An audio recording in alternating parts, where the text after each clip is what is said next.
Hello, everyone. Welcome to the live stream. Today, we are going to talk about faith is the plan.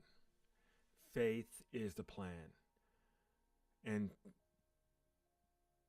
today's probably one of my most um, favorite videos. Excuse me, favorite topics. Faith, because faith is where faith is what you need when you feel stuck in life.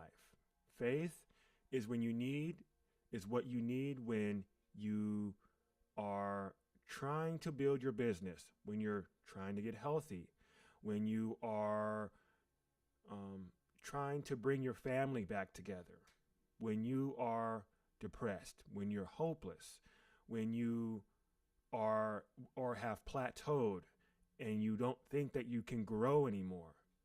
Faith is faith is what you need, but faith is the plan.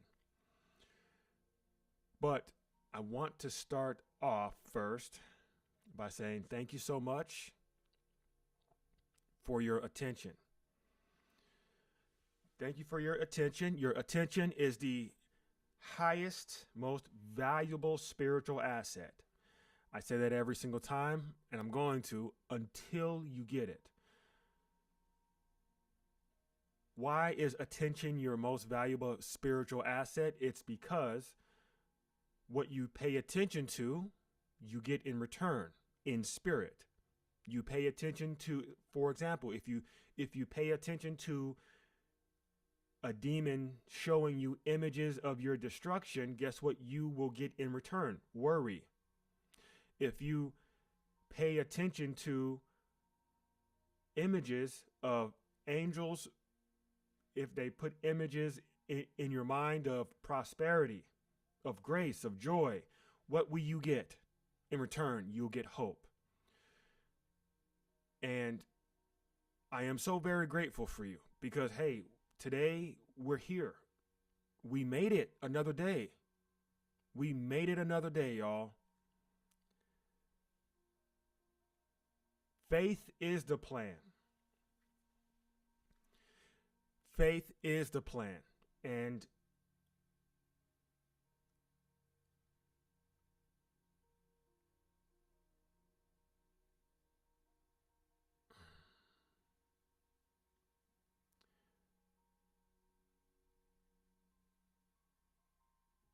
I want to tell everyone, if you have a voice, if you have the means to heal people, if you are an evangelist, if you are an empath, if you are a healer, if you are a teacher, if you are a parent, if you are a CEO, if you are an entrepreneur, if you are a shift lead, a team lead, a manager, a mom, a dad, you, my friend, are a leader. People look up to you. Your words are needed. They are needed.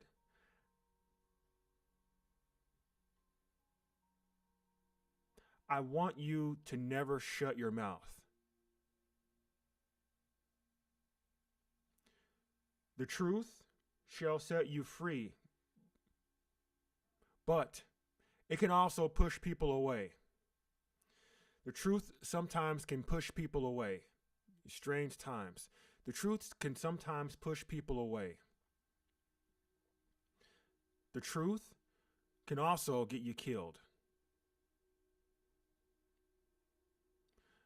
It's dangerous. It's lonely. Being a true speaker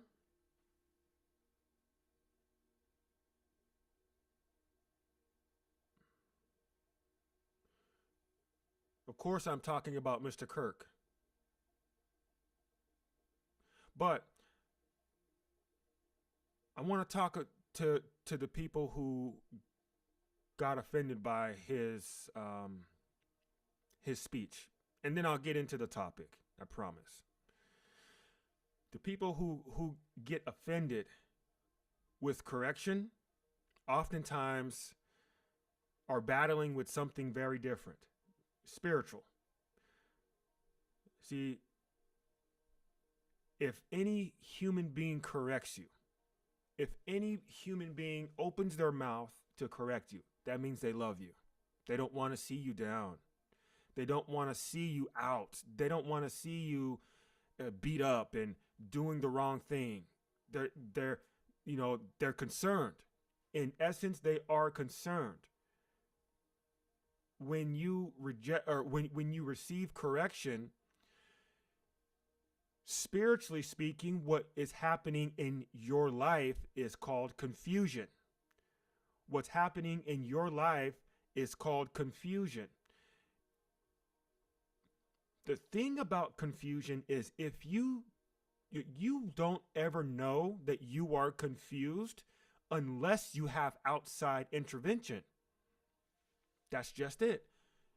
Whether you bump into like a book, or you're scrolling on TikTok or Instagram, or maybe a TV show pops up on your TV and you're like, oh wow, I'm doing this all wrong. All right, I'm doing this all wrong. I've been doing this all wrong my entire life.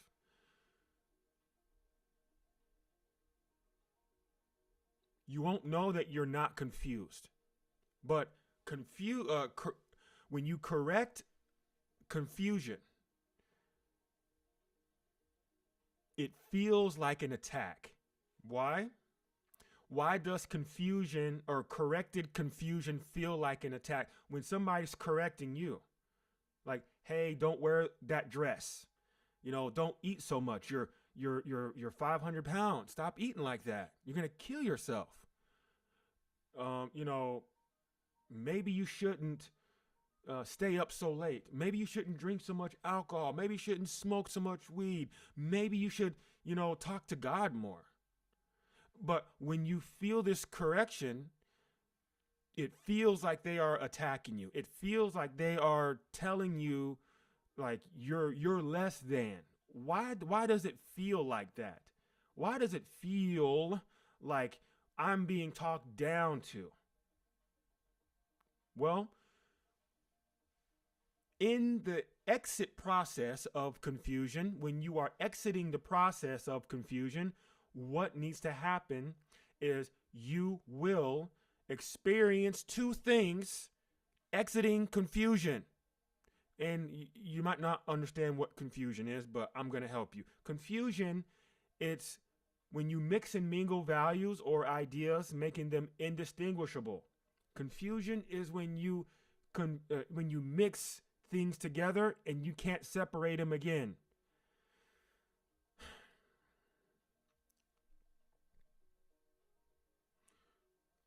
The two things that you will experience on your way out of confusion is, number one, you will be embarrassed. You must be embarrassed. Embarrassment is a requirement to enter discernment. Okay?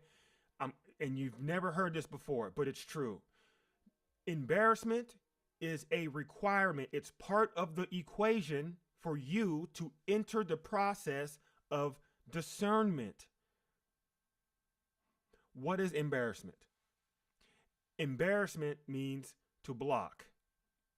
When you are embarrassed, it means you are being blocked on some level. It might be because of emotions. It might be like a physical block. It might be a process that's being blocked. Maybe, embarrassment always feels as if somebody just watched you walk right into a closed door. I've done it before, like a glass sliding door. You walk and it's like, bam, and you kind of look around to see if anyone's watching. And oh, shoot, mom was watching me. Now I feel kind of foolish. Okay. The feeling of being corrected feels like that. Not physically, but the you feeling foolish. Okay. That feeling is required for you to enter discernment. Now, another thing that is required for you to enter discernment is called cognitive dissonance.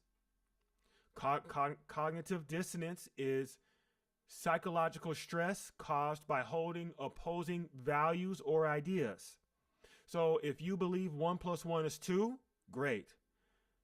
But then I come and say 1 + 1 is 15. And then you say, great. And you accept both as real. Now your brain enters the process of problem solving. This problem solving is uncomfortable. It's called, and the uncomfortable feeling is called cognitive dissonance, psychological stress. Solving problems, all problems, any problem that you have to solve is uncomfortable. No person in life ever says like it's pleasing. It's a pleasing feeling to solve problems. In the process of solving with the ing, solving the problem, it's nobody ever really says, oh, I can't wait to solve the next one. People hate solving problems, but we do. Cognitive dissonance is another thing that is required to enter the process of discernment. Discernment is the opposite of confusion. If you have no discernment or it's not complete, you are confused. If you don't understand how to make or bake an apple pie, you're confused. I'm confused. It doesn't mean that I'm less than you. Okay? It doesn't mean that I'm greater than you. Okay? Discernment and confusion are opposites. There's nothing in between. Now, if you're working to get into discernment, that means you're still confused. Okay? That literally means you're still confused. So, why is embarrassment and cognitive dissonance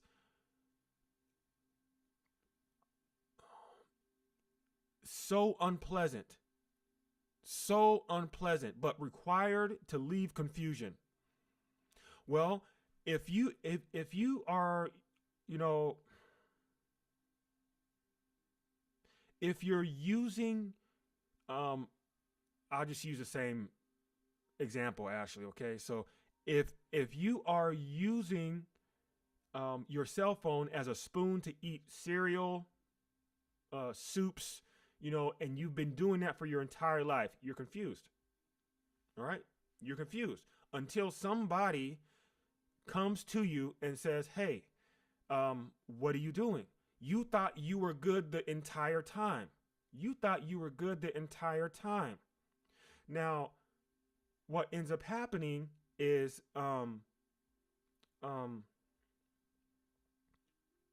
you have to be blocked from that, like from using your phone as a spoon to eat cereal or soup.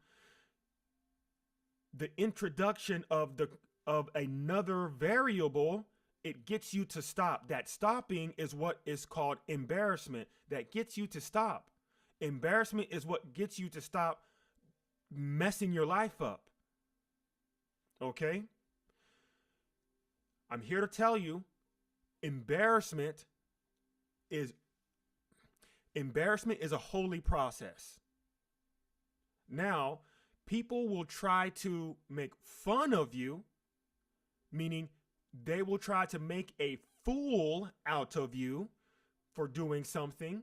Maybe you are, going, maybe literally you're praying to God out loud. You're moving around in your school, whatever. Let's say you're in school and you're talking to God, and people who don't know God or think God's not real, God doesn't exist, they'll say, "What are you talking to? You're talking to your imagination again, I see." They're not trying to embarrass you. They're trying to make a fool out of you. Embarrassment and foolishness or fun are not the same thing. They feel exactly the same to your physical body. Sometimes correction Okay, correction oftentimes, or excuse me, correction to the person that is not emotionally aware, emotionally responsible, emotionally rational, and emotionally intelligent, oftentimes will take correction as an attack. Why? Because they don't have discernment. Embarrassment, cognitive dissonance, humility, um, uh, and condemnation and shame all feel the exact same to your physical body. Okay? They all feel the exact same to your physical body. I'll say that again.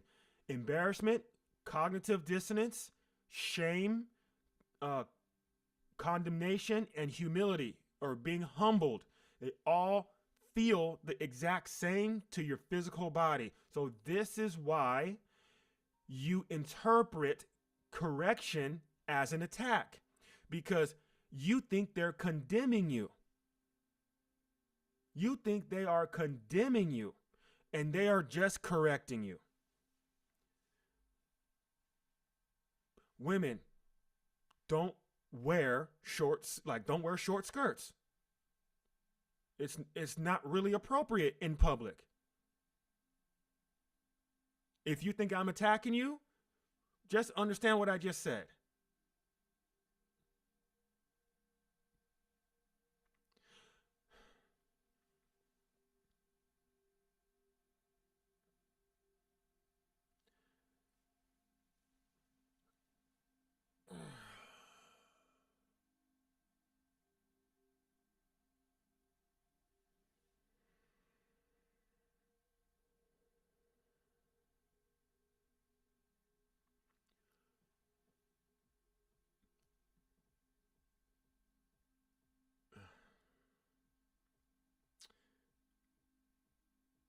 So they found the man who shot Mr. Kirk.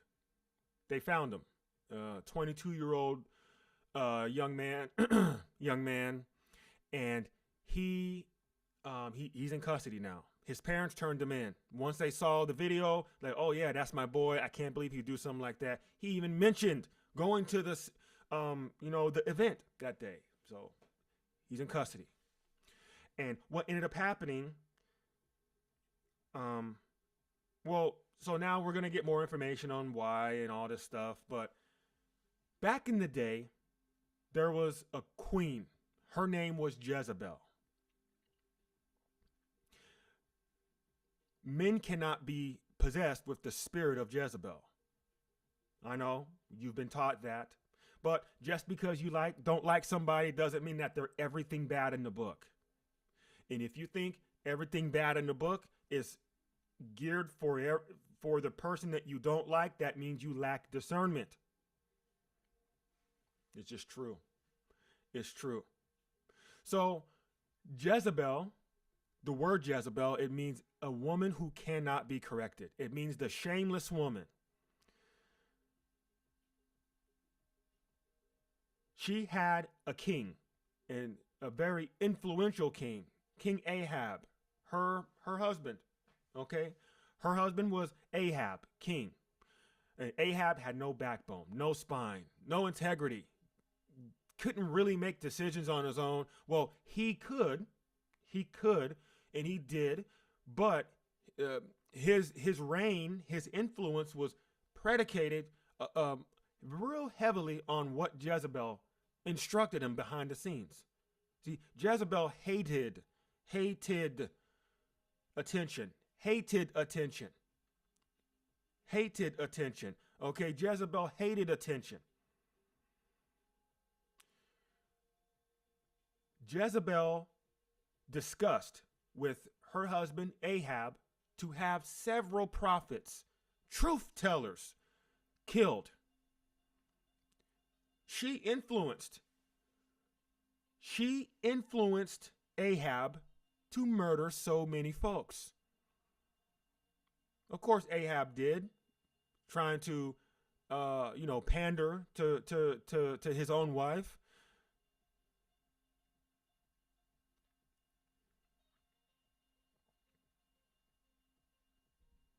It's just my hunch. It's just my hunch. This is what happened to Mr. Kirk. The influence. So if you are a leader, if you are a parent, if you are a teacher, if you are an evangelist, if you are a father, a mother, a CEO, a manager, a team lead, a shift lead, a decision maker, an entrepreneur, you have words. Don't ever be silenced. Don't ever be silenced for it. Okay? Somebody asked me, am I okay? I'm upset. I'm upset that he's not here anymore. And it bothers me that truth tellers die for spreading gospel still. You know, after the crucifix had to go underground, couldn't really be out in the streets like that, couldn't really, be public. So, it was Roman law at the time. Like, don't talk about Jesus, don't talk about Christianity. Okay? So, if you have a word, if you have leadership, use your words. Speak out, man. Okay? That's what I have to say about that. Now, faith's plan. Let's get on topic, okay? The plan for faith. So, what is faith? What is not faith? When is faith needed, and when, how in spirit does faith work? Okay, well, first we need to understand what the word faith means. Okay, first we need to understand what the word, faith means. Faith. It means loyalty to a person, honesty, truthfulness. It means belief, trust, confidence. Confidence. It means religious belief. So, we need to understand the difference between faith and belief. We need to understand the difference between faith and belief. Belief means trust, okay? But procedurally, belief is a brain function. Belief, it deals with the intellect. So the intellect, the word intellect means cognitive facility. It means your eyesight, your ability to hear, your ability to sense texture and touch, your ability to taste and smell things, and also your ability to receive things in spirit, to receive inspiration to your spirit, okay? Belief is when your brain gets all of those data points, all those different data points, and creates like an understanding of what the thing is. It could be anything, okay? It could be a red ball, a dog, a candy bar. It could be a truck. It could be the beach. It could be the sun. It could be your mom. It could be hair. It could be a camera. It could be anything. Whatever you are focused on and whatever you are receiving, you then get all these data points together and say, this is it. So when you say this is a computer, that's what belief is. Okay? Belief is when the thing becomes real to you. Okay? Belief is the moment the thing becomes real to you. It's the shift between existence and reality is belief. Okay? That's like the beginning of your reality. It's called belief. So belief is a brain function. Faith is a spiritual function. Okay? Faith is a spiritual function. So I need to introduce another word to you. This word is called desire. The word desire does not mean I want this. Oh, I really desire this. No. So desire means from the Father. From the Father. Okay? From the Father.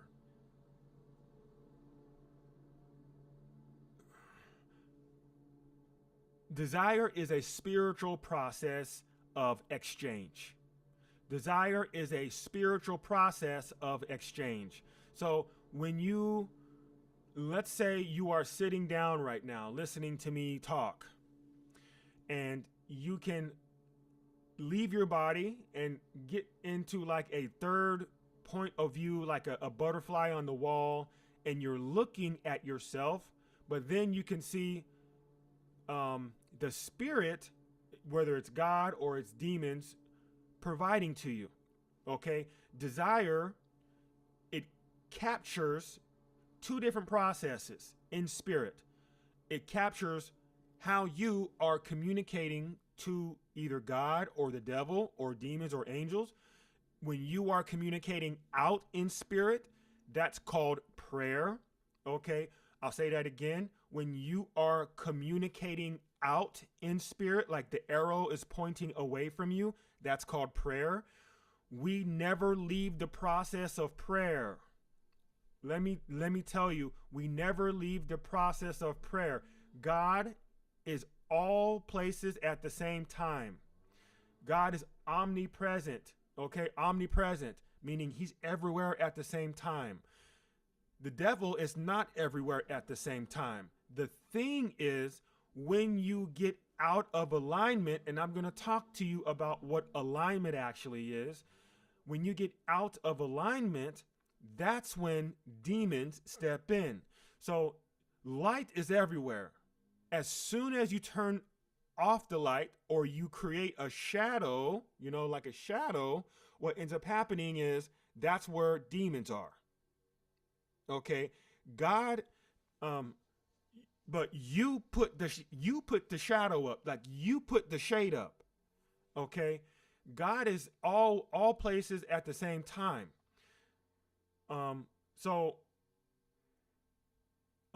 Anyway, so prayer. Okay, prayer. There are 7 levels of prayer. And if you want to learn about the 7 levels of prayer, I've written about them in my ebook, A Piece Called Love. No, please. I really want you to discover the truth about prayer and how everybody's been lying to you, that you need to be direct with prayer. No, you never leave the process of prayer. That's why when you're not even directly talking to God and you're having an argument with your brother or sister or your wife or your husband, what ends up happening is more bad things happen. Like the argument continues. Why? It's because you just put a shade up. And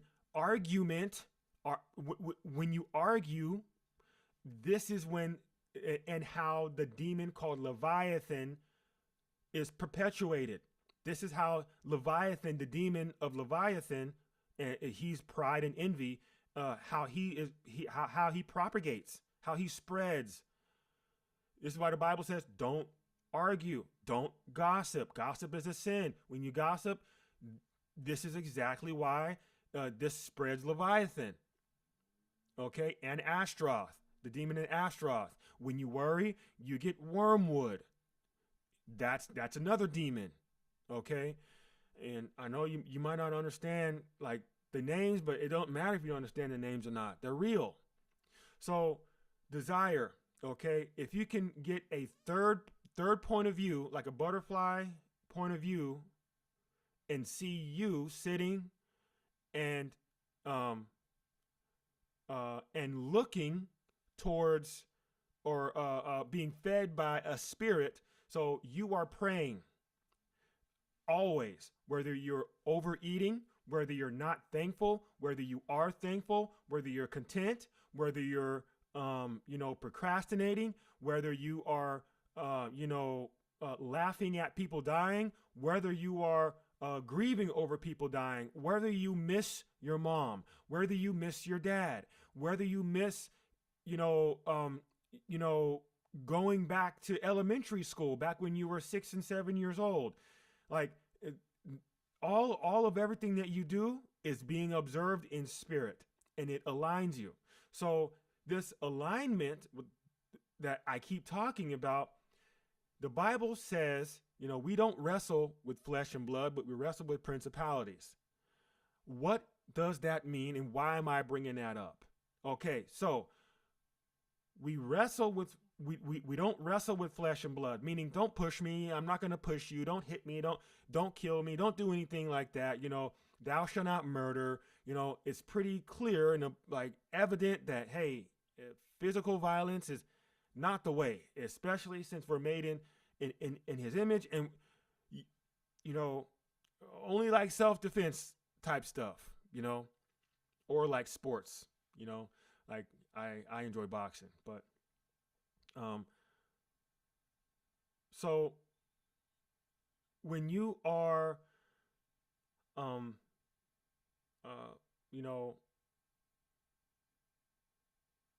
wrestle not with flesh and blood, but with principalities. So there are four different phases of wrestling, or four different aspects of wrestling. Okay, and even in boxing too, even in martial arts, in any type of martial arts that you have ever been, there's four different like key components. Okay, it's proper position, it's leverage, it's tenacity, and it's endurance. Those four things make up wrestling. Okay, proper position, leverage, tenacity, and endurance. Those four things. So I always talk about misalignment, or getting in line, or watch what you say. It's because when you communicate, that is action, but in spirit, what you speak is contract. What you speak is contract. When you say my life sucks,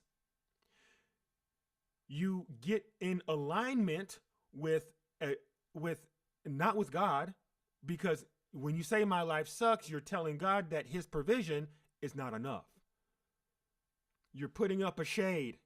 Okay? God is omnipresent, but you're literally blocking him. And where shade is, that is an example of where the demons are. Okay? So when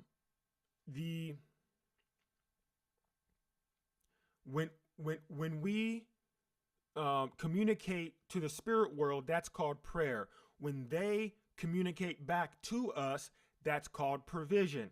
Okay, that's called provision. Demons can provide for you. Okay, who here is a procrastinator?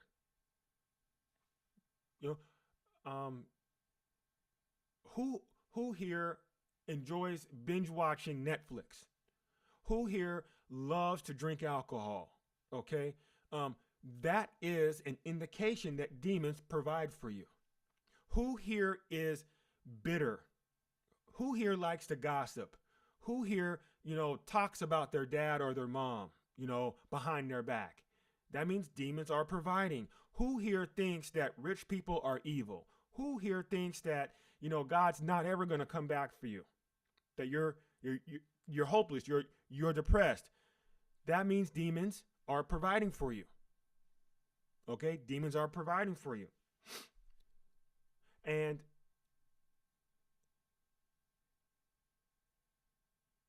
when you pray, right, when you are communicating to spirit somehow, you get in front of a path.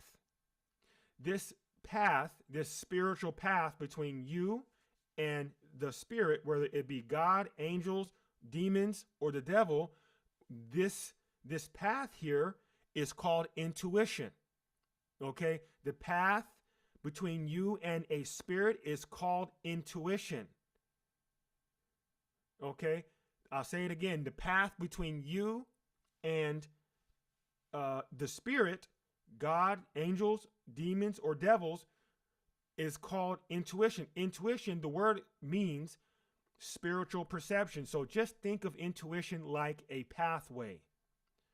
Okay? You have many different types of pathways. You have windows, you have doors, you have walkways, you have sidewalks, you have roads, you have streams, you have rivers, you have tunnels, you have all, you have train tracks. There's so many different types of pathways. There's so many types of intuition. Okay? So when you speak, you move to a different path. And what the substance inside of each individual path is called inspiration. Okay?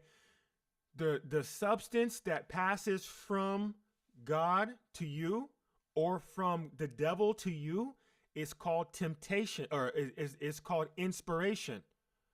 The word inspire, it means to be in spirit. Okay? To be inspired, it means to be inside of spirit. So when you are inside of a spirit, no wonder it's providing for you. Intuition is the path. Inside of intuition is inspiration. Yes, demons can inspire you.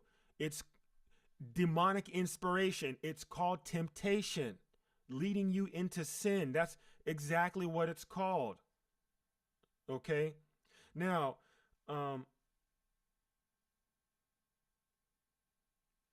if you can look at that whole process that I just annotated for you, that I just painted for you, there's a spirit, whether it's God, the devil. To them with prayer, they provide to you in the form of inspiration.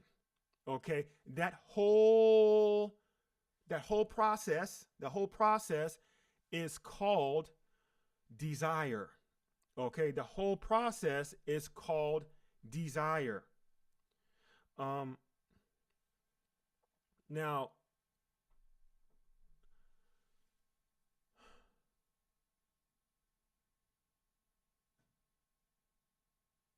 I needed to bring this word up to you. You need to know what that process actually is, so that the fruit that you are producing, it can be more evident on what spirit is providing for you. And you'll never know unless, that process was kind of told to you. And yes, this is real. No, you won't hear about this from pastors. I promise you, you won't. But the, desire is required for faith. Okay? Desire is required. Belief is the beginning of your reality. It's when existence shifts into reality. Now, I'm not going to get that. I will. So existence is not real until you start to detect it.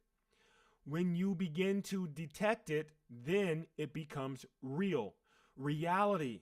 The word reality, it means the quality of being real.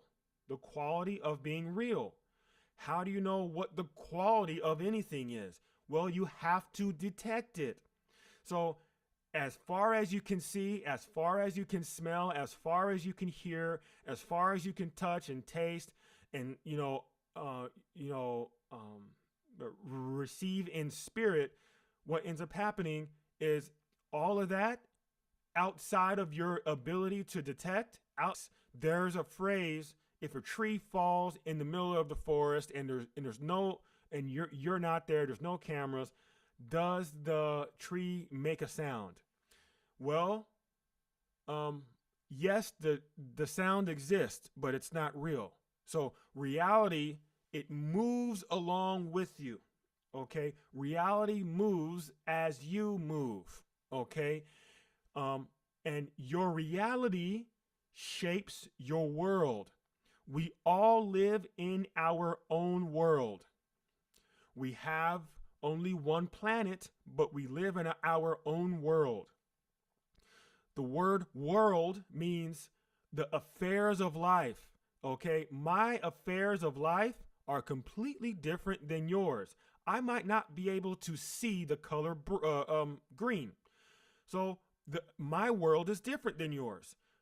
You might not be able to see at all. Your world is even more different than mine. It doesn't make you bad, or it doesn't make you good or less than or greater than. It's just different, okay? We all live in our own world, but our world is created by our ability to detect, okay? And our ability to detect is called intellect, or commonly known as feeling, okay? When you feel, feeling and emotion are not the same thing. You cannot express a feeling. Feeling is pure reception. It's like a black hole. You know, like the black holes in outer space. It's pure reception. It only takes in. Feeling only takes in. It's your detection mechanism. It has no capability to push out. Like, it can't express. Okay? You can express an emotion or communicate an emotion. You cannot communicate a feeling. Feelings are just what you detect. Okay? And I went off track a little bit. Desire is required for faith. Desire is required for faith. Required for faith. Why? Okay. Because if you are moving in accordance to the plan that God is giving you, or in accordance to the plan that the devil is giving you, you must have faith. You must have faith, because you don't know the future. I don't know the future. You don't know the future. Faith is required, desire is required for faith. You need to know what spirit is sending you orders. If you don't know what spirit is sending you orders, you will walk blindly. Okay? And you know after the fruit is being produced. Okay?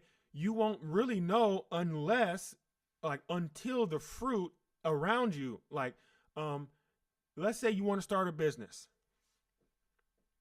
So you start a business, and you don't quit your 9-to-5 job, and what ends up happening is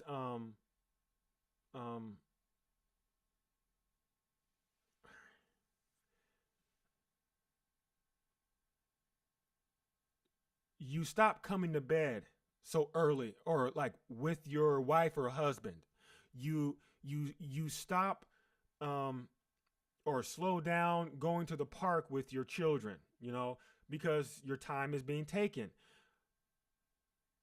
Being removed from family time is not like a negative thing if you are building business that solidifies your last name forever. If you are trying to um, provide to your for your children, to give your children inheritance like a good father does. Okay, like a good father does. You like you being withdrawn from family time is not it's not evil fruit.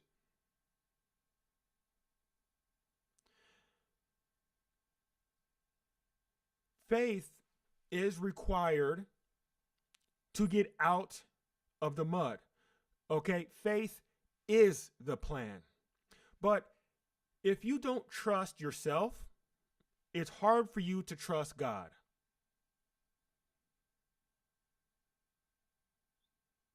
Many people do not trust themselves, so they don't trust God. Why don't people trust themselves? Well, people don't trust themselves because they how can I put this? You have been with yourself more than anybody else have. Actually, you have been with yourself the most, more than anybody. And you've also told yourself the most lies. Nobody has lied to you more than yourself. Okay? Nobody has lied to yourself, to you, more than yourself. I'm guilty of that too. I used to say, oh, New Year's resolutions. Ugh. None of them ever came true. None of them ever came true. Birthday wishes. Ugh.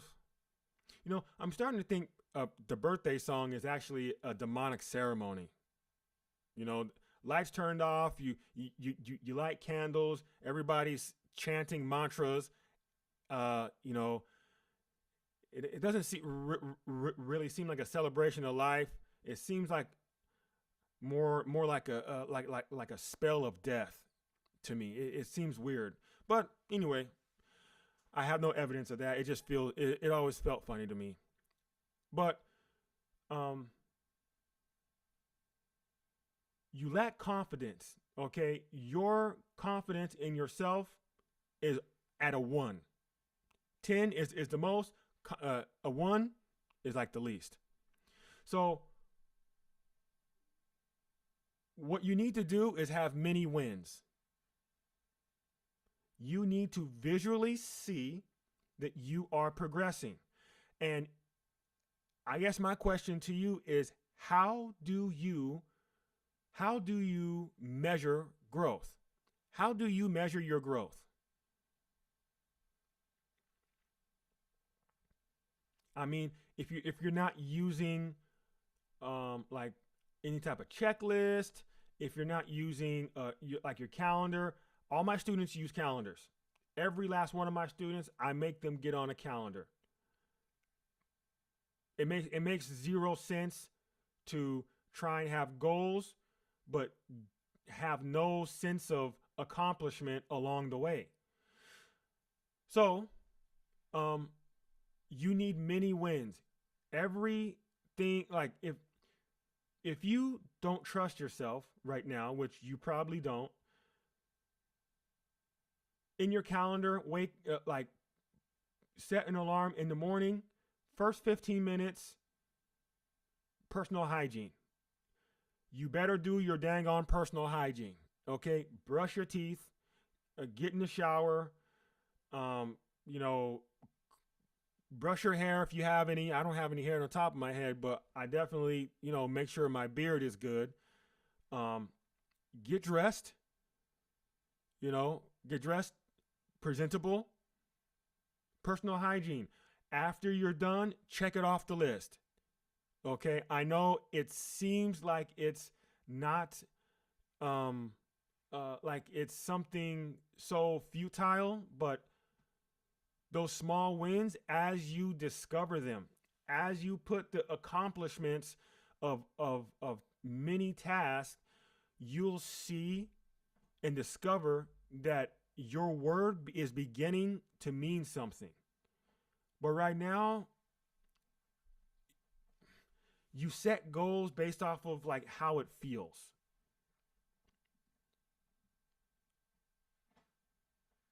So, faith. Let's get back to it. Okay? You need faith when you are not hopeful, when you don't have joy, when you think everybody is against you, when you feel stuck, when you are in endless cycles of procrastination, when you don't think that life is going to work out for you, that you think that your 9-to-5 job that you hate, even if you make lots of money, you know it's a dead end thing, that this is not my legacy. When I die, my kids are not like some of you guys. This not me. When I die, my kids are gonna say, oh, Kyle died, and my dad died, and he worked at McDonald's. Kyle, the hamburger flipper. That's his legacy, the hamburger flipper. So if that's my legacy, how can I pass that to my children? Actually, McDonald's is someone else's legacy. You are creating legacy for somebody else. This is why I made a post a few days ago that your job is only by default. You are a default human being if you have a job. Businesses, there are so much more business principles in the Bible than there are principles for you to be an employee. It's just true. So,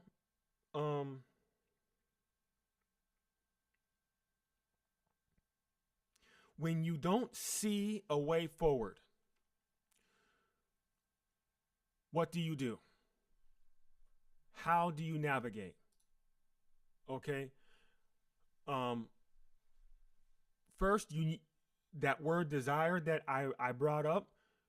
You need to know who you belong to. And if you don't think you belong to anybody, then that means you think yourself that you are, number one, you're probably arrogant and narcissistic. If you don't think God is real, more than likely, and I've seen this, more than likely you are narcissistic.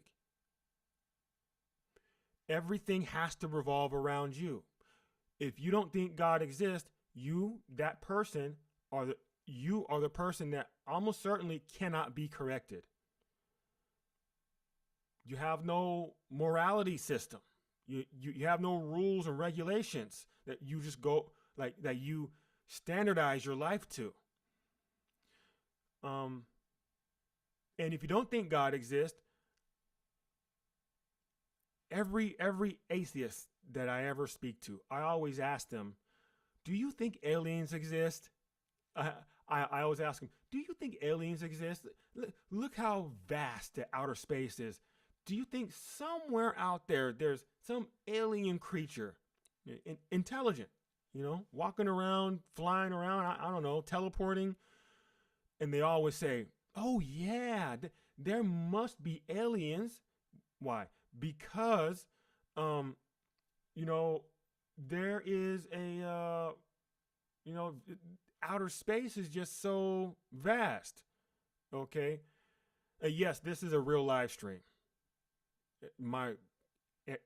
Everybody on YouTube, Facebook, Instagram, TikTok, this is a real live stream. I'm going live. Okay. Anyway, so the atheists who think God doesn't exist, they believe in aliens because just the sheer possibility of them existing, it seems probable.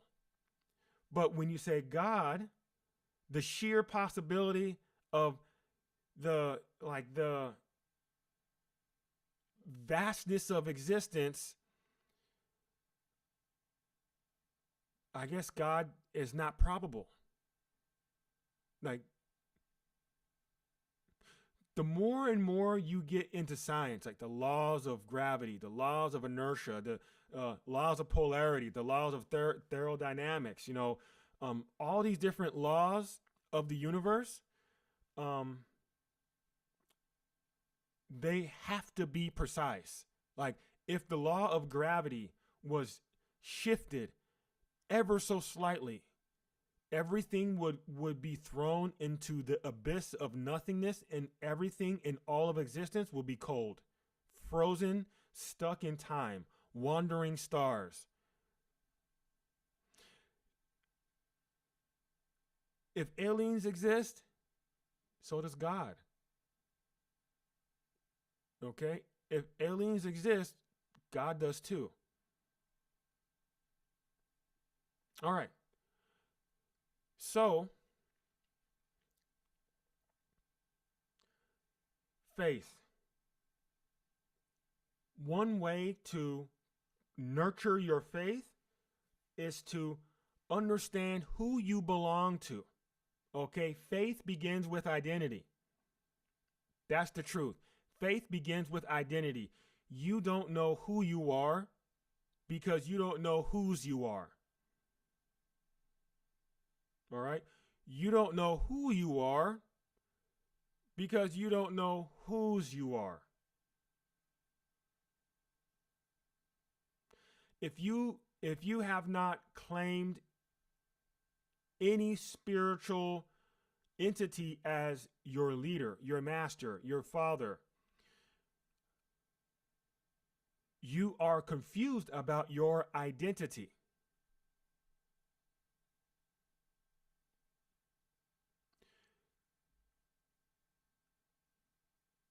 For example, children who don't have or never have had their father in their life, who don't know their family lineage.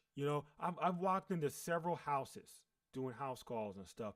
What ends up happening is I look around and there are no family photos. It's so saddening. There's no family photos. Nobody posts pictures of their families. Nobody understands what their grandparents went to. Nobody understands or even knows their great-grandparents' names, even their great-great-grandparents' names. And that's not even a dent on your family tree history. Your great-grandparents, that's still that's considered very, very, very close to you. And you still don't know anything about them. So then now what you are entering is called an identity crisis. If you don't know whose you are, you don't know who you are, and then you just frantically search for things that resemble you. Oh, well, it has two legs. You know what? I'll be a kangaroo today. I identify as a kangaroo because, of course, this is like an extreme example. But faith starts with identity. You need to know who you are. And if you don't know whose you are, who is feeding you, who's providing for you in spirit, then you'll never know who you are. Then, if you don't know who you are, you don't know how to follow orders. Okay? God. So, faith is like you receiving an idea, which is like the word idea, the etymology of the word idea, it means concept in the mind of God. So, idea, it's God's opinion. So if God is giving you his opinion to start a business, to write a book, to open a daycare, to cook for the homeless, to talk more to children, to visit the elderly, to clean, literally walk your neighborhood and clean it, pick up the trash. Like, you receiving that idea does not come with instructions. If God has given you the idea, he knows that you're built for it. He knows that you're built for it. You might not be you might not be strong enough for the end result now, but if you go out and you act on that idea, right? You start posting more online, you start cleaning your neighborhood, you take 30 minutes a day to, write your book. What ends up happening is you will get instructions on the way. Okay? If you don't know who you are, you will fall victim to every single distraction. The idea that God gives you, you will think that it's absurd. You'll think about how everyone else will look at you. Okay? Faith is creating the path when no path is present. Okay? If you go down a path in life, any path, and it's already paved, if the path is already paved, that means someone else has already walked it. That means it's not for you. Expand. It cannot expand on a path that's already paved. You're only coming in and renting the space that has already been built. So this goes back to jobs, okay? Your careers. Go to school, get good grades, go to college, get all this crazy debt. And then hopefully an employer will see how dedicated you are, how ambitious you are, how thirsty for life you are, and they'll hire you. But guess what? The good jobs, you need 15 years of experience. Okay? Faith is the seed. Okay? Faith is the seed. But the seed does not require instructions or evidence on how to move forward. It learns along the way. It fights the cold. It fights the darkness. It's scared underneath there. It doesn't know where to go, how to grow, but it still does. Faith inside of the seed, in the genetic makeup of every single seed, is the blueprint, is the spiritual blueprint of how to go. Okay, and inside of the idea that God gives you, as you move, as you progress, as you trust, okay, as you learn along the way, and review the fruit that's being produced, you'll understand quickly if it's a demon that's providing for you, or if you know who you belong to. Okay, you stand firm even when the road looks unclear. Okay, even when the road looks unclear. Belief may tell you what's real in the moment. Remember, belief and faith are different. Okay, but faith says, I'm a child of God, and His promises are mine. Joy. Okay, joy is also required in faith. What is joy? Thank you for that question. The word joy, the etymology of the word joy, it means the source of happiness. So joy in spirit actually is the highest form of prayer.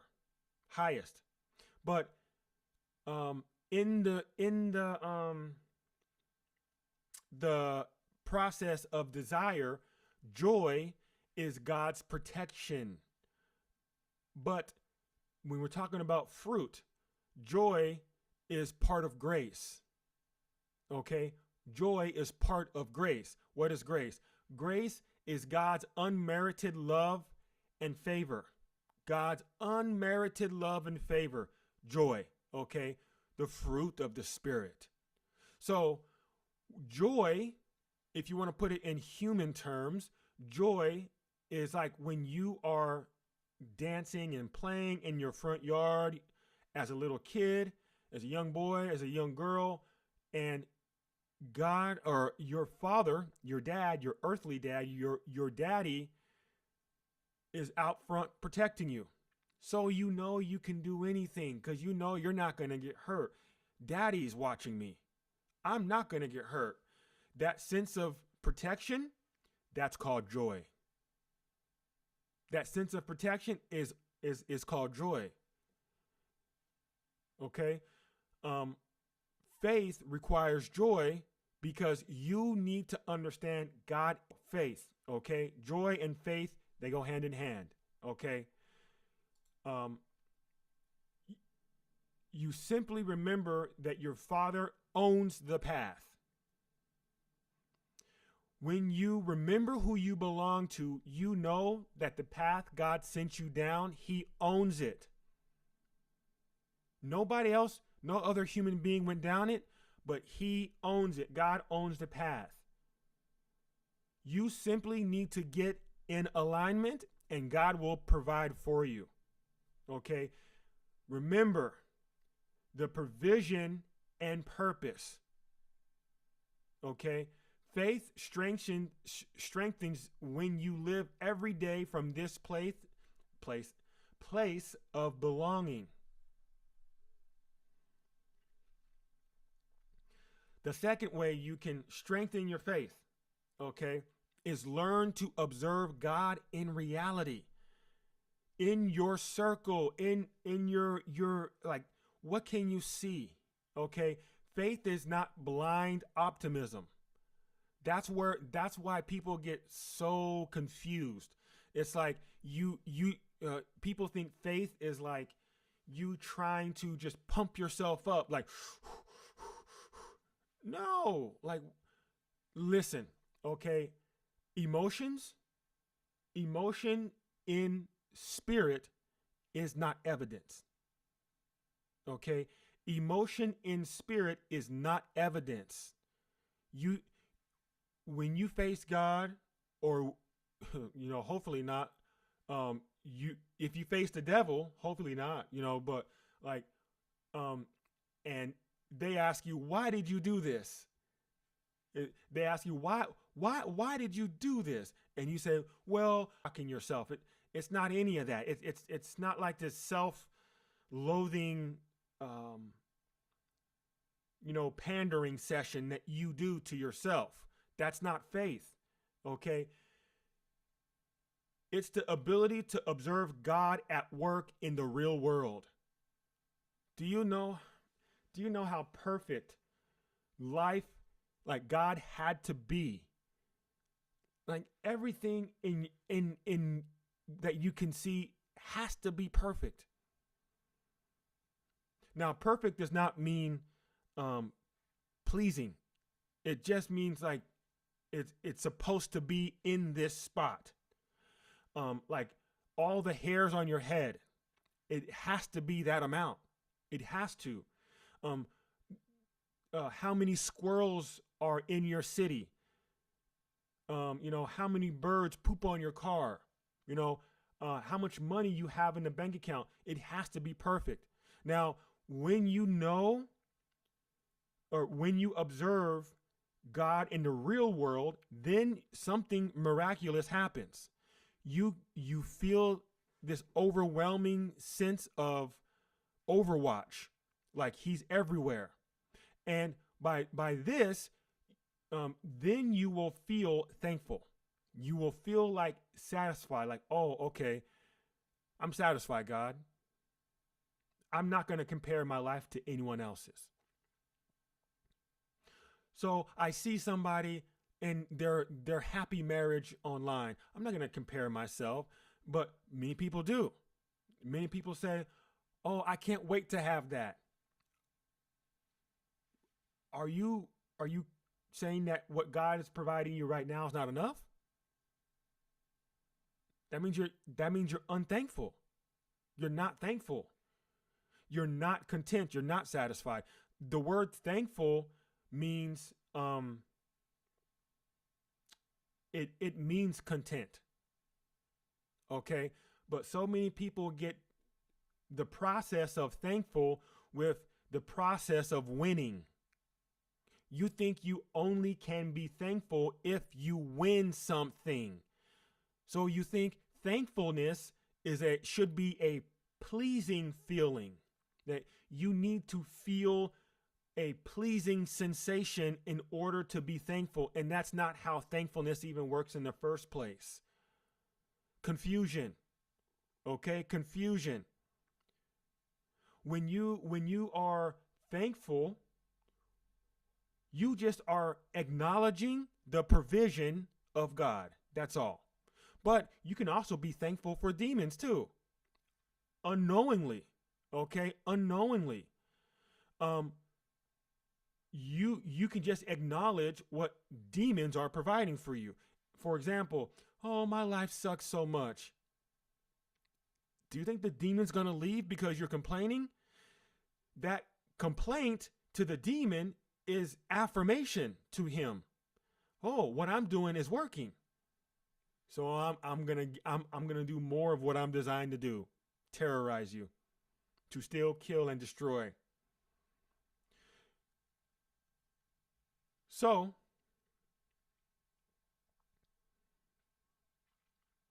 when you pay attention, you see God's fingerprints all over your daily life. The provision that came in just in time, the protection that you didn't ask for, the doors that opened and the doors that closed are opportunities and a form of protection. Many people think a closed door is you getting rejected. That's God protecting you. Okay, that's God protecting you. I mean that wholeheartedly. You know, like children that are in high school and want to go to like a party, and the cool people at school say, "No, man, you can't come." What ends up happening? They feel rejected. What you didn't know, at the party, they're doing drugs. And 15 people there are now going to be crackheads for the rest of their life because they started doing drugs at that one party. God just protected you. So you could not get the loan for your house because your credit is bad. Guess what? That house, God needed to burn down. If you were in it, you would have died. God protected you. So you couldn't, see your children. Let's say you're a father that's been alienated. Oh my God, I miss my children. I just want to be around my children. Maybe God's protecting you too from the process so that you can start your business, so that you can pass legacy down instead of the idea that you were just another slave employer or employee, excuse me.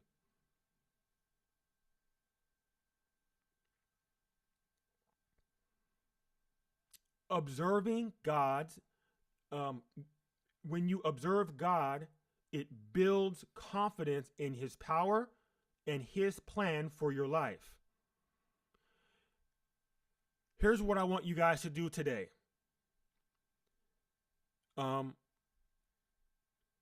If you are doubtful, hopeless, depressed, sad, down, if you don't think your business is going to grow, scale, if you don't think you can start a business, if you think you're a bad father, a bad mother, a bad leader, a bad, manager, here's what you need to do.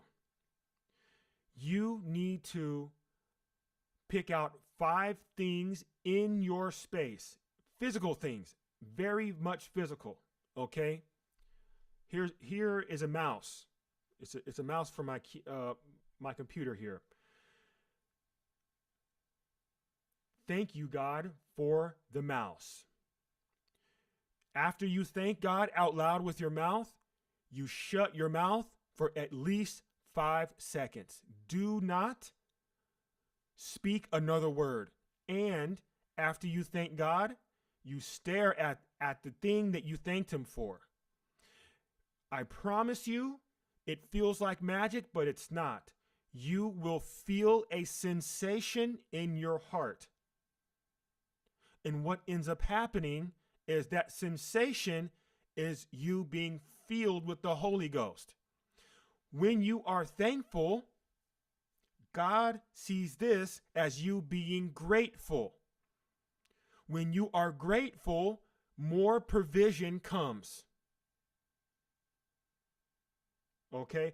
Like your children. When your children thank you, okay? You see your children thanking you as a father or a mother, and what ends up happening is you think your children are grateful. So now what do? You want to provide more for your children.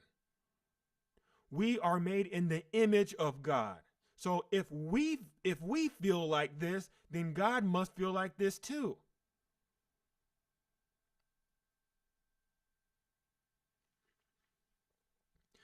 This is almost the same reason why dogs don't share their treats with you. Because dogs aren't made in the image of God. Cats will bring like birds and stuff to, show you that they love you, but put their favorite treat down. They're not going to share that with you. Okay? So, observing God builds confidence in his power for his plan for your life. The more you notice his hand in reality, the more thankful you'll be. The more faith becomes your natural response instead of the forced flattery, arrogant effort that many people think that faith is. Okay, faith, you don't have to try to motivate yourself to be faithful, like to have faith. But faith is the plan. If God gives you the mission, the purpose, faith is the plan.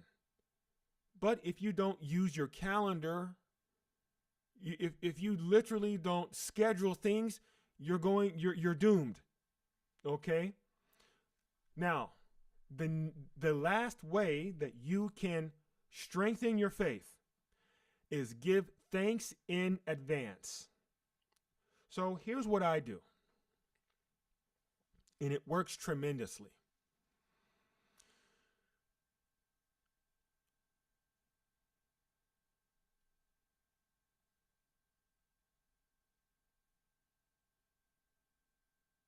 Instead of, asking God for things, God, please give me this. Please, can I have this? Please, please, please, please. I say, thank you for abundance. Thank you for the increase. Thank you for this blank amount of money every month. Thank you for family. Thank you for love, God. God, thank you for this. Thank you for that. Thank you for this. If I have it, or even if I am not even in possession of it. Okay? This is telling God that you trust him. God, I trust you, big homie. Yo, I trust you. Thank you for the abundance, God. Thank you for your provision. Thank you for hope. It works on other human beings too. It works on human beings too.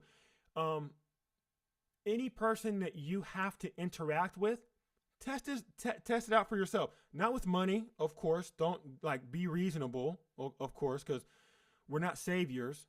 But what you can do is, thank your coworker for being kind. When you first get into work, say thank you, Jessica, for being a sweetheart. Even if she is hard to work with. Thank you. Thanks, Jessica, for being a sweetheart. And just walk away. Walk away. Go, sit down, put your book bag down, your purse down, open your email, do your thing, and you'll see Jessica will be kind. It's like magic, but it's not.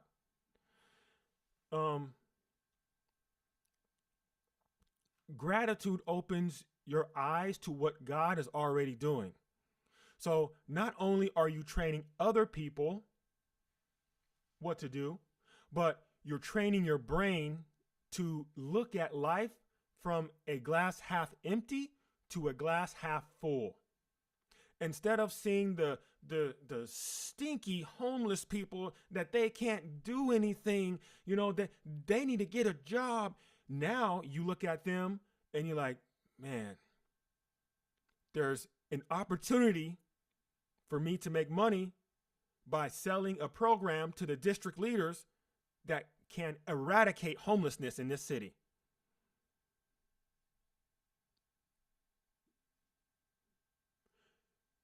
Glass half full versus a glass half empty. When you are grateful, when you say thank you over and over and over for things, you get in alignment. You step in front of a pathway that is being a type of holy intuition or holy inspiration is flowing through. Okay?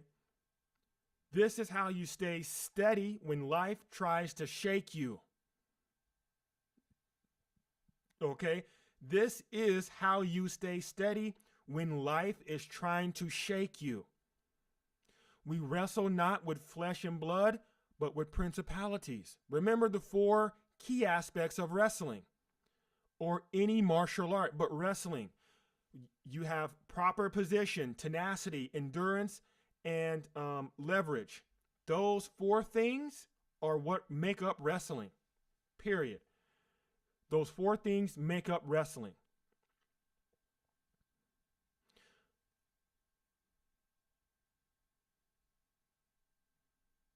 When life is trying to shake you, when demons are trying to tempt you to do things that is outside of your purpose so that you can enter the space called misery, so you can chase happiness, which is a spiritual demonic trap, so you can be led by emotions, so you can procrastinate on the purpose that God only gave you to do, so that you can poison the holy real estate that God gave you to be a good steward over. When life is shaking you, when demons are attacking you, when spiritual warfare is heavy, be thankful. Open your mouth and be thankful. Give thanks in advance. Did you know when you give thanks, you are worshiping God? When you worship God, you turn on the light.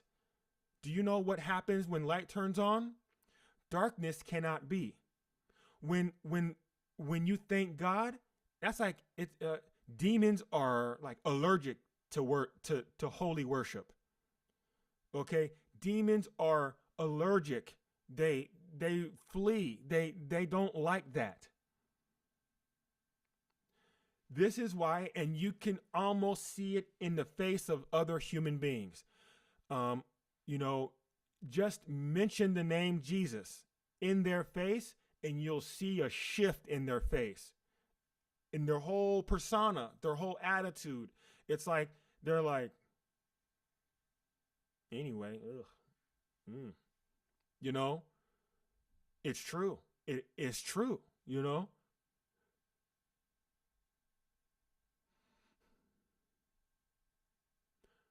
Gratitude is a spiritual weapon.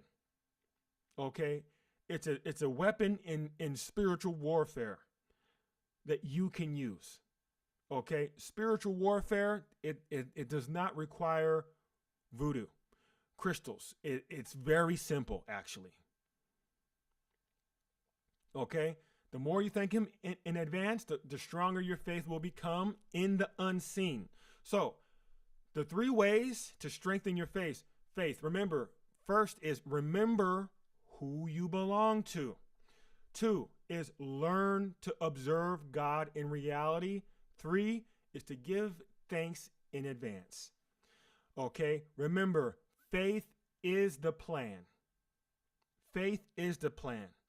And if you are gifted and stuck, if you are anointed and stuck, if you are, you know, respected and stuck, people love you, you are intelligent, you have a spiritual gift, you know you're more than what you are doing. I have a free lesson for you. It's in the comment section. If you're here on YouTube, it's in the show notes. Okay? If you're listening on any other platform, it's in the link in my bio. Okay? You should know being gifted means that you have purpose in your life. If you are a chosen one, it means you have purpose in your life. Okay? So, I want you guys to seriously take the real estate that God gave you in the kingdom serious. Okay? He created Jupiter. He created Uranus. He created Mars. He created Andromeda. He created the Milky Way. He created Earth. He created all the grains in this of sand on this planet.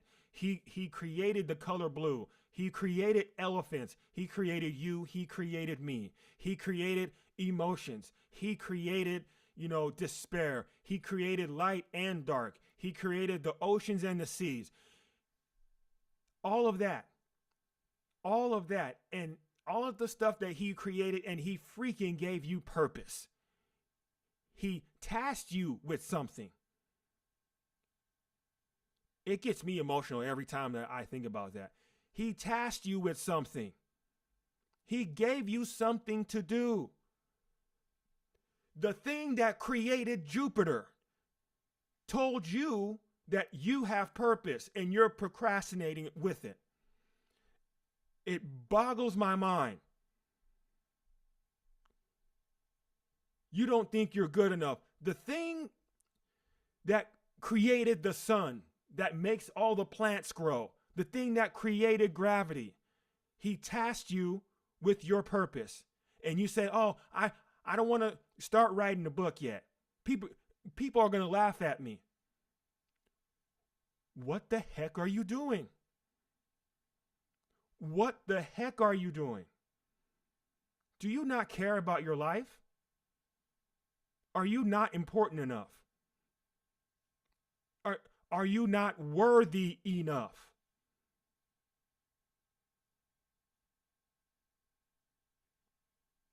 Well,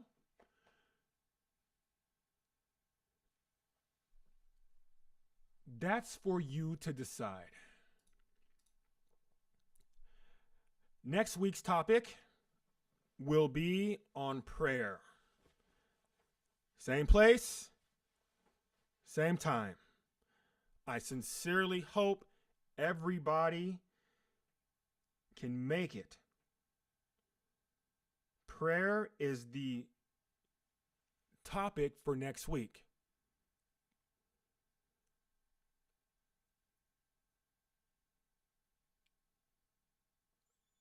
Love is the only way. And if you didn't know, now you know.